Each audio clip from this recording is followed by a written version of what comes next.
আসসালামু আলাইকুম, স্বাগতম ওয়ার্ল্ডকাস্ট সংবাদে। আমি মোহাম্মদ রায়হান আজকের সব আন্তর্জাতিক খবর নিয়ে হাজির হয়েছি। শুরুতেই জানিয়ে দিব সংবাদ শিরোনাম, তারপর বিস্তারিত। সীমান্ত আলোচনার মধ্যেই থাইল্যান্ড হামলা তীব্র করেছে, অভিযোগ কম্বোডিয়ার। ইসরায়েলি হামলা যুদ্ধ ঘোষণা, ইরান। ইসরায়েলে সবচেয়ে বড় সাইবার হামলায় ইরানি হ্যাকারদের। ভেনেজুয়েলার সঙ্গে যুদ্ধের শঙ্কা উড়িয়ে দেওয়া যাচ্ছে না, ট্রাম্প।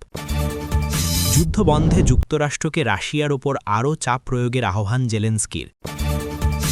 দারফুরের বাজারে ড্রোন হামলায় নিহত 10।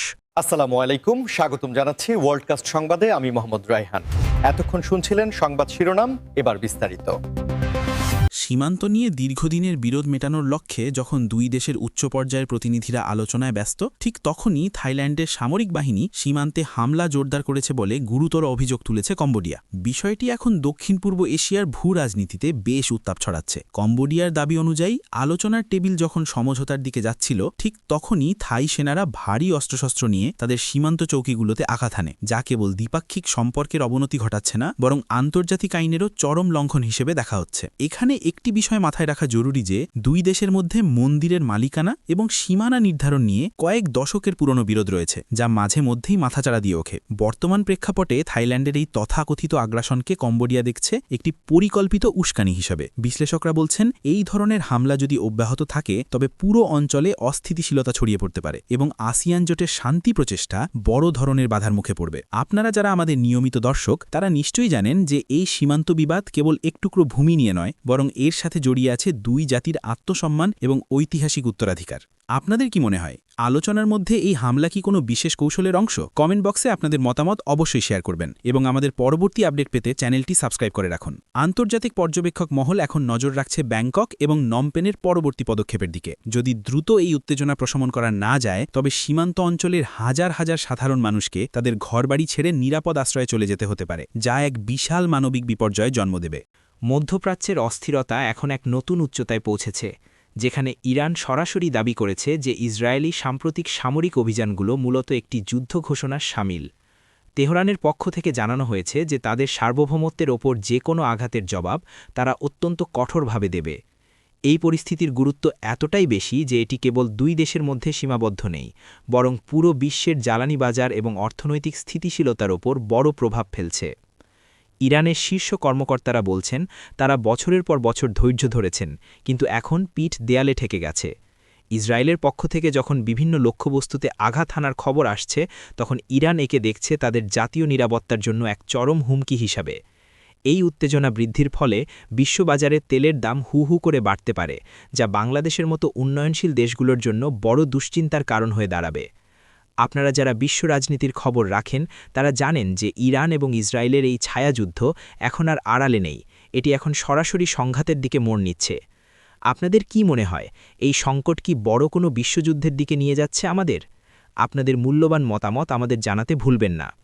এই সংঘাত রুখতে জাতিসংঘ এবং বড় দেশগুলো এখনও কোনো কার্যকর সমাধান আনতে পারেনি, যার ফলে সাধারণ মানুষের মধ্যে আতঙ্ক বিরাজ করছে।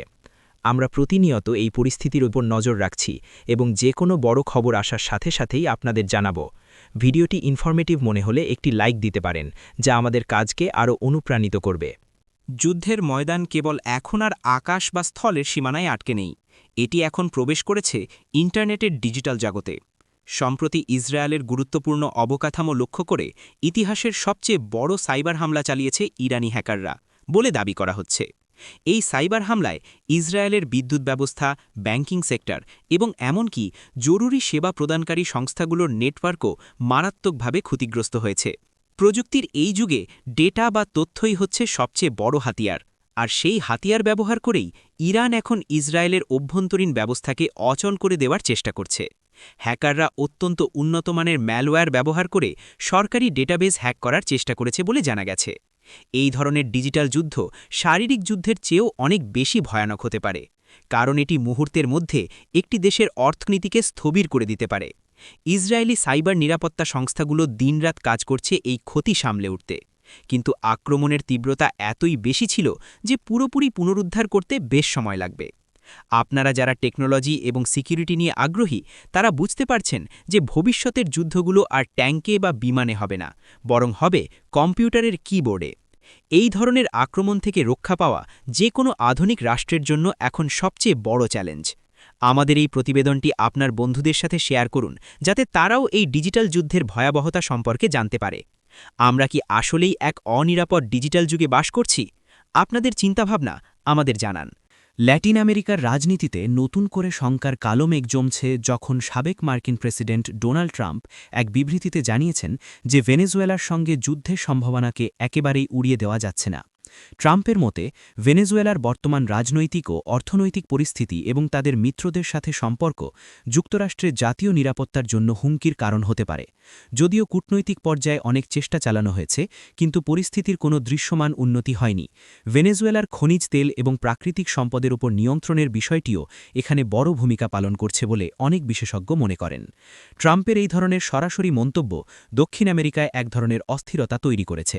ভেনেজুয়েলার সরকার একে সরাসরি সার্বভৌমত্বের ওপর হস্তক্ষেপ হিসেবে দেখছে এবং তাদের সেনাবাহিনীকে সতর্ক অবস্থানে রেখেছে।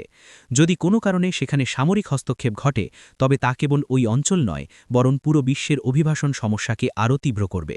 আপনারা জানেন যে ভেনেজুয়েলা থেকে ইতিমধ্যে লক্ষ লক্ষ মানুষ পার্শ্ববর্তী দেশে আশ্রয় নিয়েছে।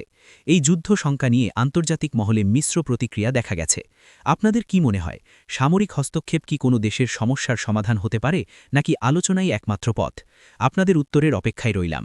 আমাদের চ্যানেলটি নিয়মিত ফলো করুন, কারণ আমরা এই খবরের পরবর্তী ধাপগুলো নিয়ে বিস্তারিত কাজ করছি। ইউক্রেন রাশিয়া যুদ্ধের আজ কয়েক বছর পার হতে চললেও শান্তির কোনো পথ দেখা যাচ্ছে না। এর মাঝেই ইউক্রেনের প্রেসিডেন্ট ভলোদিমির জেলেন্সকি আবারও জোরালো আহ্বান জানিয়েছেন যেন যুক্তরাষ্ট্র রাশিয়ার ওপর আরও বেশি চাপ প্রয়োগ করে এবং সরাসরি পুতিন প্রশাসনকে আলোচনার টেবিলে বাধ্য করে। জেলেন্সকির দাবি, কেবল অর্থনৈতিক নিষেধাজ্ঞা দিয়ে যুদ্ধ থামানো সম্ভব নয়, বরং আরও উন্নত অস্ত্রশস্ত্র এবং কঠোর কূটনৈতিক পদক্ষেপ প্রয়োজন। তিনি বিশ্বাস করেন যে রাশিয়ার ওপর আন্তর্জাতিক চাপ বাড়লে তারা যুদ্ধ বন্ধ করতে বাধ্য হবে। এই যুদ্ধ কেবল ইউক্রেনকে ধ্বংস করছে না, বরং ইউরোপের নিরাপত্তা ব্যবস্থাকে হুমকির মুখে ফেলেছে। সাধারণ ইউক্রেনীয়রা এখন মানবেতর জীবনযাপন করছে এবং জেলেন্সকি চাইছেন শীত আসার আগেই একটি টেকসই সমাধান। রাশিয়ার পক্ষ থেকে অবশ্য বরাবরই বলা হচ্ছে যে তারা তাদের নিরাপত্তা নিশ্চিত না হওয়া পর্যন্ত পিছু হটবে না। এই বিপরীতমুখী অবস্থান যুদ্ধকে দীর্ঘস্থায়ী করছে। আপনারা যারা নিয়মিত বিশ্ব সংবাদ দেখেন তারা জানেন যে জেলেন্সকির এই সফর এবং বার্তাগুলো বিশ্ব রাজনীতিতে কতটা তাৎপর্যপূর্ণ। আপনাদের মতে জেলেন্সকির এই অতিরিক্ত চাপের কৌশল কি কাজে আসবে, নাকি এটি পরিস্থিতিকে আরও জটিল করবে? আমাদের সাথে যুক্ত থাকতে বেল আইকনটি চেপে দিন, যাতে কোনো আপডেট মিস না হয়। প্রতিটি জীবনের মূল্য আছে এবং আমরা চাই এই সংঘাত দ্রুত শেষ হোক। সুদানের দারফুর অঞ্চল আবারও রক্তাক্ত হয়েছে একটি ভয়াবহ ড্রোন হামলার মাধ্যমে। অত্যন্ত জনবহুল একটি বাজারে এই হামলা চালানো হয়, যেখানে সাধারণ মানুষ তাদের নিত্য প্রয়োজনীয় জিনিস কেনাবেচা করতে এসেছিল। এই হামলায় কমপক্ষে 10 জন নিরীহ মানুষ নিহত হয়েছেন এবং আহত হয়েছেন আরও অনেকে। প্রত্যক্ষদর্শীদের মতে কোনো সতর্ক বার্তা ছাড়াই হঠাৎ আকাশ থেকে বিস্ফোরণ ঘটে এবং মুহূর্তের মধ্যে বাজারটি ধ্বংসস্তূপে পরিণত হয়। সুদানের অভ্যন্তরীণ গৃহযুদ্ধ এখন সাধারণ মানুষের জীবনের জন্য চরম হুমকি হয়ে দাঁড়িয়েছে। ড্রোন প্রযুক্তি যেখানে আধুনিকায়নের প্রতীক হওয়ার কথা, সেখানে এটি এখন নিরীহ মানুষ হত্যার যন্ত্রে পরিণত হয়েছে। দারফুরের এই অস্থিতিশীলতা বহু পুরনো, কিন্তু সাম্প্রতিক মাসগুলোতে হামলার তীব্রতা বেড়েছে। আন্তর্জাতিক মানবাধিকার সংস্থাগুলো এই হামলার তীব্র নিন্দা জানিয়েছে এবং অবিলম্বে যুদ্ধবিরতির দাবি তুলেছে। খাবার এবং চিকিৎসার অভাবে সেখানে এক ভয়াবহ পরিস্থিতি বিরাজ করছে।